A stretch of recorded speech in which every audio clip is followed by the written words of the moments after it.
Hello guys, ഇന്ന് നമ്മൾ ഒരു മിഠായിയുടെ അൺബോക്സാണ് ചെയ്യാൻ പോകുന്നത്. അതിൻ്റെ പേര് വേഫർ റോൾസ് എന്നാണ്. അപ്പം അതിൽ കുറേ ഫ്ലേവേഴ്സ് ഉണ്ട്. സ്ട്രോബെറി, ചോക്ലേറ്റ്, അതേപോലത്തെ കുറേ ഫ്ലേവേഴ്സ് ഉണ്ട്. നമുക്ക് തുറന്നു നോക്കാം. കുറേ ഫ്ലേവേഴ്സൊക്കെ ഉണ്ട് കേട്ടോ.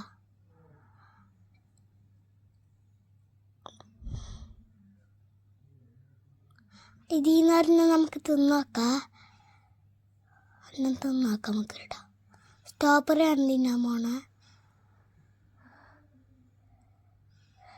അപ്പം പൊട്ടിപ്പോയിട്ടുണ്ട്. എന്നാലും നമുക്ക് തിന്നോക്കട്ടെ. സൂപ്പറായിട്ടുണ്ട് ഗൈസ്. നമുക്കൊരെണ്ണം കൂടി തിന്നോക്കാം. സൂപ്പർ. എല്ലാവരും എൻ്റെ ചാനൽ കാണാൻ ലൈക്ക് അടിക്കുക, സബ്സ്ക്രൈബ് ചെയ്യുക.